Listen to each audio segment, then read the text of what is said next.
Inilah 4 cara agar kamu bisa kerja ke Korea Selatan. Namun sebelum saya lanjut ke pembahasannya, jangan lupa subscribe channel saya ya teman-teman.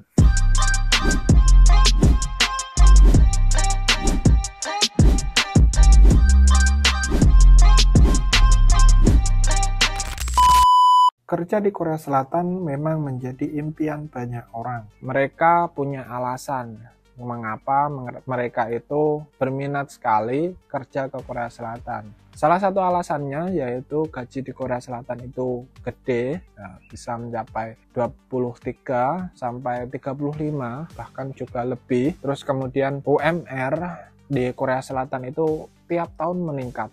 Tahun ini aja itu meningkat 2,5% dari tahun lalu, dan juga ketika kita itu sudah habis kontrak, kita bisa mendapatkan pesangon. Nah, itu dia beberapa alasannya. Dan nggak usah lama-lama lagi ya, saya langsung aja ke intinya. Cara yang pertama itu lewat program G2G. Nah, mungkin teman-teman sudah banyak yang tahu ya program ini. Ini program dari pemerintah yang artinya itu singkatan dari government to government. Jadi BP2MI atau pemerintah Indonesia itu kerjasama dengan pemerintah Korea Selatan untuk menyalurkan pekerja migrannya ke Korea Selatan. Saya juga lewat program G2G ini teman-teman ya. Dan tahun 2015 itu saya juga lewat program G2G ini, dan tahun 2022 kemarin itu saya juga lewat program ini.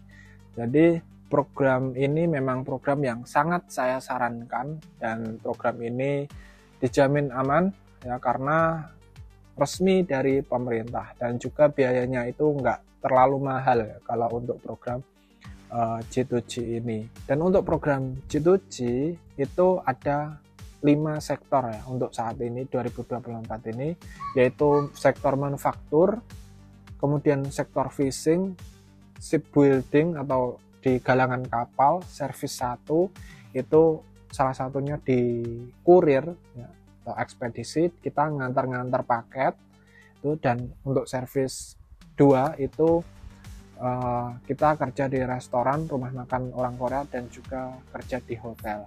Nah, untuk service 2 ini ya, untuk yang diutamakan itu yang punya skill tata boga ya, yang lulusan dari kuliner ataupun perhotelan. Dan untuk yang fishing itu sebelum kita ujian kita harus mempunyai sertifikat BST itu teman-teman. Kita harus mencari sertifikat BST tersebut. Jadi saya sarankan untuk teman-teman ya yang pemula itu lewat program G2G teman-teman ya.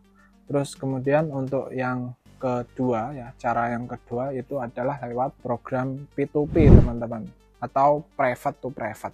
Jadi perusahaan swasta di Indonesia itu kerjasama dengan agensi yang ada di Korea Selatan ini untuk menyalurkan pekerja migrannya ke Korea Selatan. Nah, untuk program P2P ini yang saya tahu itu ada 2 ya, yaitu fishing dan juga welding ya. Welding itu pengelasan, kerja di galangan kapal. Dan untuk fishing biayanya lumayan mahal ya teman-teman, bisa mencapai 100 juta lebih. Kalau teman-teman yang mungkin masih terhalang masalah dana ya, enggak saya sarankan untuk lewat program P2P ini, lebih baik lewat program G2G. Dan untuk welding atau pengelasan ini membutuhkan skill khusus ya, harus punya sertifikat pengelasan gitu. Jadi enggak sembarangan merekrut orang yang belum punya skill pengelasan. Jadi kita mencari sertifikat pengelasan terlebih dahulu,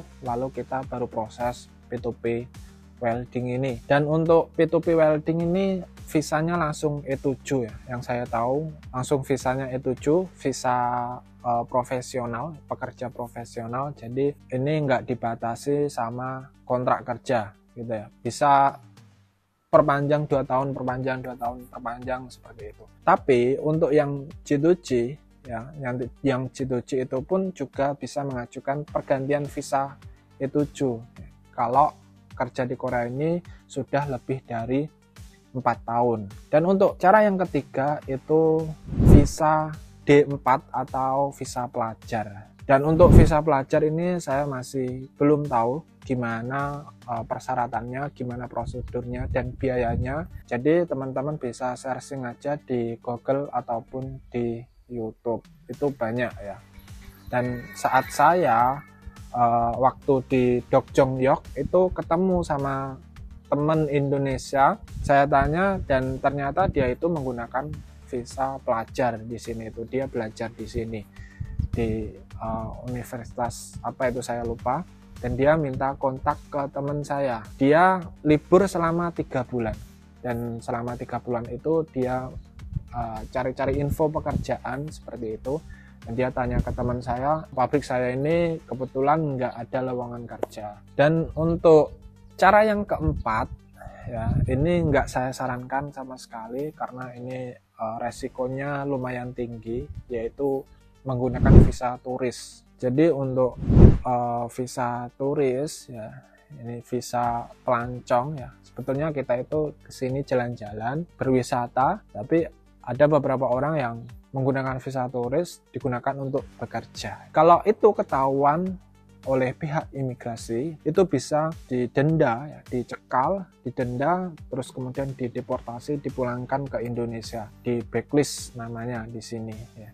Karena itu menyalahi aturan, karena visanya itu visa wisata, visa turis, namun dia gunakan untuk bekerja di Korea Selatan. Di sini ini juga banyak loh teman-teman ya yang seperti itu. Nah, saya juga tahu itu di video di YouTube, itu dia menggunakan visa turis dan itu jatuhnya ya ilegal. Banyak juga negara-negara lain ya seperti Rusia dan juga Thailand.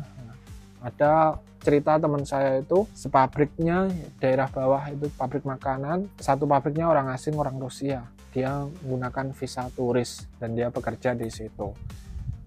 Ini nggak saya sarankan ya teman-teman ya, ini nggak saya sarankan sama sekali. Kalau teman-teman berminat kerja ke Korea Selatan itu lebih baik menggunakan program G2G ataupun P2P ya, kalau teman-teman punya dana yang lebih. Kalau misalkan pemula ya, pengen cari yang aman banget nih ya, itu menggunakan program G2G, sama seperti saya ini ya, saya juga menggunakan program G2G. Nah, itulah keempat cara ya kalian bisa kerja ke Korea Selatan ini. Yang pertama itu program G2G, yang kedua P2P, yang ketiga itu visa D4 ya, atau visa study, visa pelajar, dan kemudian yang keempat itu adalah menggunakan visa turis. Oke teman-teman, mungkin cukup sekian video saya hari ini ya, buat kalian semua yang baru mampir di channel saya ini. Yang belum subscribe, jangan lupa subscribe terlebih dahulu dan aktifkan tombol loncengnya. Dan jika kalian suka video ini, kalian tekan tombol like ya, dan tinggalkan komentar kalian teman-teman. Oke, tetap dukung terus channel saya agar saya lebih bersemangat lagi, agar channel ini bisa berkembang lagi. Bye bye, annyeong. Enak banget ini cuacanya.